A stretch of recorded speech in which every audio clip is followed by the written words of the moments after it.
औरत ने अपने दस्ताने उतारे और आंखों के सामने जो नजर आया वो थे सफेद मसालेदार चिकन के पंजे।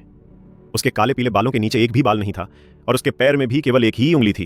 लेकिन इससे भी डरावनी बात यह थी कि जब उसे इंसानों की गंध आती तो वो तुरंत अपना चेरी जैसा छोटा मुंह खोल देती, जो बहुत ही अजीब लगता था।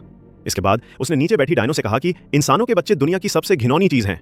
उसने उन्हें आदेश दिया कि वे बाहर जाकर सभी बच्चों को पकड़ लाएं और उन्हें इस धरती से हमेशा के लिए मिटा दें। अगर किसी ने उसके आदेश को मानने की हिम्मत की तो उसे डायन की दर्दनाक सजा भुगतनी पड़ेगी। ये कहते हुए उसने अपनी उंगली से हल्का सा इशारा किया और आज्ञा न मानने वाली डायन को मौके पर ही जलाकर राख कर दिया। इसके बाद डायन ने एक पीले रंग की दवा निकाली। अगर इसे किसी इंसान पर डाल दिया जाए तो वो तुरंत एक छोटे चूहे में बदल जाएगा। लेकिन जैसे ही उसने अपनी बात खत्म की, डायन को इंसानों की गंध आ गई। डरा हुआ लड़का बहुत घबरा गया था। इससे पहले कि वो कुछ समझ पाता, अगली ही पल डायन ने उसे ढूंढ निकाला और उसे अंदर से बाहर खींच लिया। इसके तुरंत बाद उसने लड़के के कान में दवा की कुछ बूंदें डाल दी। सिर्फ आधे साल से भी कम समय में लड़का एक प्यारा सा छोटा चूहा बन गया। इस जीवन और मृत्यु के संकटपूर्ण क्षण में लड़के का साथी उसकी मदद के लिए दौड़ा आया और बिना कुछ सोचे समझे एक झटके में वेंटिलेशन पाइप के अंदर घुस गया। लेकिन डायन उसे छोड़ने वाली नहीं थी। उसने गुस्से में हमला कर दिया। सौभाग्य से वे अपनी फुर्तीली चाल की वजह से बिना किसी नुकसान के बच गए। लेकिन डायन का हाथ बुरी तरह फंस गया। वो सीधे एग्जॉस्ट फैन में चला गया और एक ही पल में उसके मसालेदार पंजे कट गए। और यहीं पर यह फिल्म खत्म हो जाती है।